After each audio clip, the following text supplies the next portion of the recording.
Everyone, Darren Hunter here. I am with Michael Sands. This is the Unbusy podcast show. And Michael, some really exciting things in the works. We have written a book called Unbusy Your Property Managers. We got that in the process. Michael, at the moment, you're creating that into an audio book. You're doing a great job. So that is going to be available in the next few months. So look out for that. But one of the things, Michael, that you're getting is people contacting you around wanting to look at a virtual assistant, but they're not taking into account the total cost of employing someone in the office. So you can really compare that against the cost of a virtual assistant. So just give me a bit of an idea of the confusion that's going on out there, Michael. Yeah, so what we see across the globe, when people go to recruit someone physical, be that physical in their office or still physical but working from home locally, they fail to take into consideration all the extra add-ons that you're paying for someone following all the local labour laws. So Australian local labour laws, American, UK, New Zealand local labour laws. And so when they advertise a job, and I'm just going to pull a random figure, it's not related to any country, but I'm just going to say $30,000 a year. They forget you got to add on like things like insurances and superannuations and all these add-on costs. So many business owners out there forget to add that on, and it's becoming a bit of a problem for business owners out there. I see it every day, Darren. So what we're talking about, everybody, is that putting on a virtual assistant is a solution, particularly for what's going on at the moment. But you've got your salary base, and then you've got your other costs added on to that. And what we're saying is that a proper virtual assistant will be about a third of the total cost, or under $20 an hour. So the people you're employing in the office, particularly property managers, are going to be that $60 an hour plus. But let's talk about that because, Michael, we've come out of the COVID crisis, we've stepped into a cost of living crisis, but there's another crisis that's been woven in as well, and that's a staffing crisis. And people are being hit, the average worker has been hit with food costs have gone up, insurance has gone up, fuel's gone up, everything in their world has gone up. Interest rates have gone up. Their rent, if they're renting, has gone up. We all know that. And they've been smashed. And so the wage that they were on before is no longer sustainable in this current market, which means you have to pay a lot more if you want to keep them. Otherwise, you're at risk of them really being poached, by your rivals that will just throw money at them. So I guess the cost of salaries, Michael, have really dramatically increased as well, haven't they? They're skyrocketing too. And I guess what we're also seeing that a lot of people aren't addressing is the staff turnover in the industry, where you've got a lot of experienced people that have left, a lot of junior people are coming into the industry, and they're wanting higher salaries. They're wanting what your seniors were being paid as a junior with no experience. Yeah. And it's a lot of people don't talk about this stuff, Darren, but 33% of employees have quit in the last 12 months just due to burnout. So 1 in 3 are leaving because of burnout. And then you've got people asking for higher salaries because they're feeling burnout. So they're trying to give themselves some level of compensation for the burnout that they're feeling. And they're asking for more money. And then, Darren, between, I think it's like 63 and 71% of people, Darren, are quitting because they're not satisfied with the increase in their compensation because of the amount of burnout they're suffering from. Yep. What's a business owner going to do? And I want to add to that because I was interviewing people for the new book, and I asked them the question, aren't you concerned about not employing locally? What about employing overseas? Because we heavily use the Philippines to source our virtual assistants. And she said, Darren, we can't get local people willing to do those repetitive, mundane tasks. They just won't do it anymore. We just have to go to virtual assistants, and of course Teams by Design, because these people just won't do these everyday mundane tasks. No, and when you've got 1 in 4 property managers actively looking to leave the industry, we need to start looking at ways we can help, like the physical staff in the office. How can we streamline what they're doing, make them more customer service focused?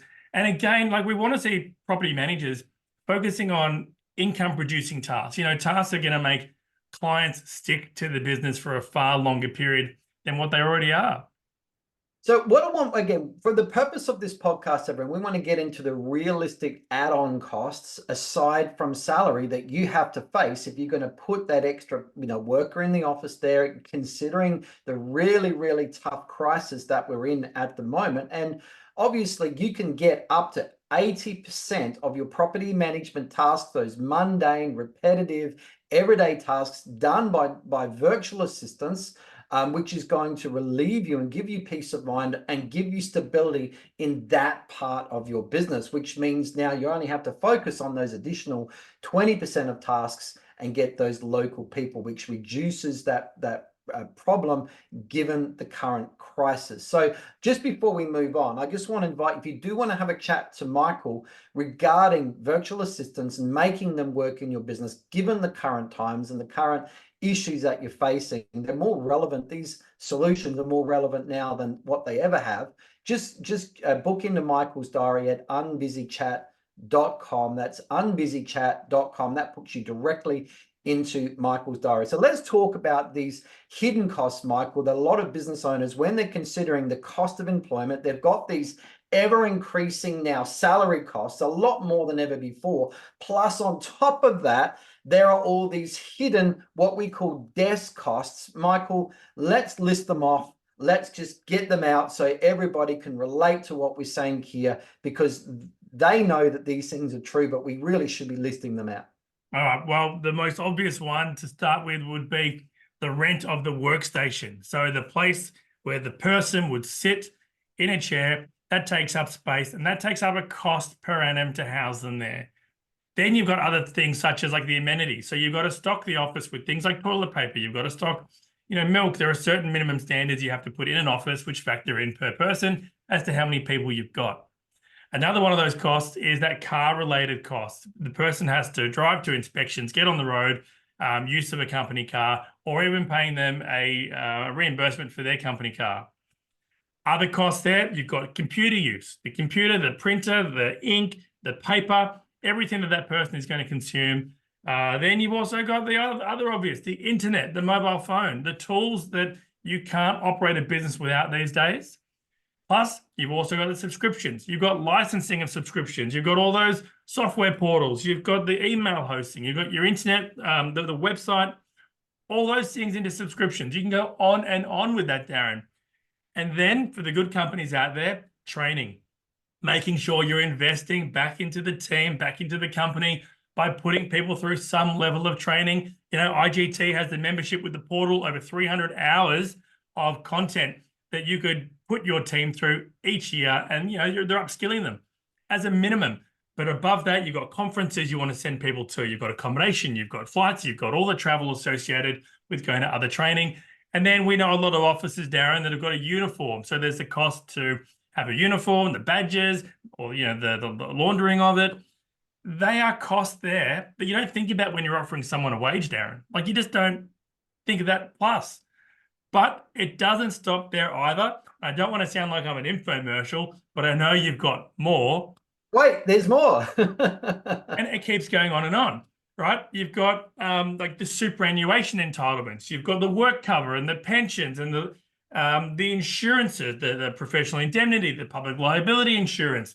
And then you've got other things like staff functions and, because you've got after work activities where you go and you take people out for a drink or for dinner, or, you're celebrating a birthday or a Christmas party, or, you're buying gifts for Christmas and birthdays and everything like that.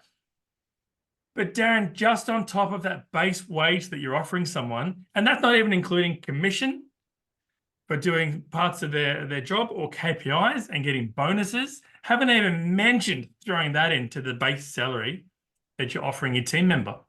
Now, Michael, just jumping in, everybody, we're not obviously telling that virtual assistants can do everything that a property manager can do. And we know that that's not the case because you need people on the ground. But when it comes to assistants, admin staff, all of those sort of things, these are the realistic costs that you face if you insist to have somebody based in the office, with all of the difficulties to actually find someone in the area that's willing, to work in your office. So, Michael, we know that we've got salary cost, and then we've got superannuation cost, and then we've got then you've got your workers comp on top of that as well, and that's standard stuff. But then you've got this extra layer of costs that we're talking about. What are some typical numbers, Michael? Because I know that you've got some really good number breakdowns on this. So what are some typical desk costs, without getting into all the breakdown? What's a realistic cost that employers need to be factoring in on top of salary, superannuation, and workers' comp? I guess as a general rule, you're looking at about 35% on top of the advertised wage that you're offering someone. So if you're offering someone, again, I'm pulling arbitrary figures here, it's not relevant to a particular location. If you said $100,000 to someone as a wage, you're probably looking at doing 130,000, 135,000, as the actual cost to the business. A lot of businesses don't factor that in.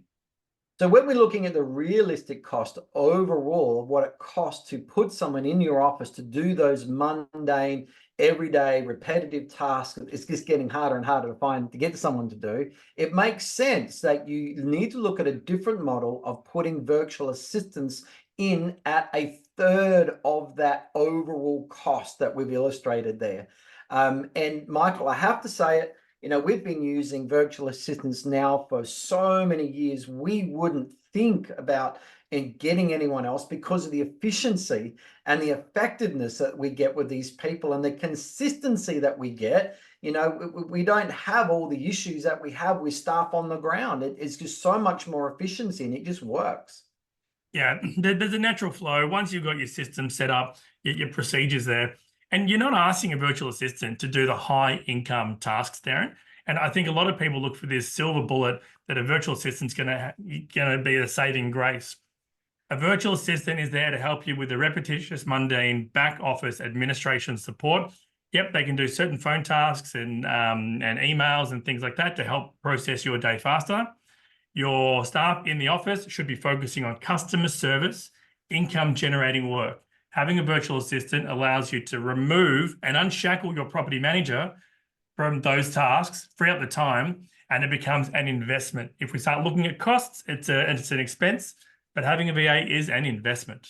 Yeah, and that's it. So everyone, we're just putting all of this into a book called Unbusy Your Property Managers. That will be out shortly, so look out for that. Of course, have a chat to Michael. It just makes sense to put 1 or 2 virtual assistants into your business to then take up all of the load of those everyday, mundane, repetitious tasks. So just book into Michael's diary at unbusychat.com. All right, everyone. Thank you so much. We look forward to seeing you in the next podcast show. Take care. Thanks, everyone.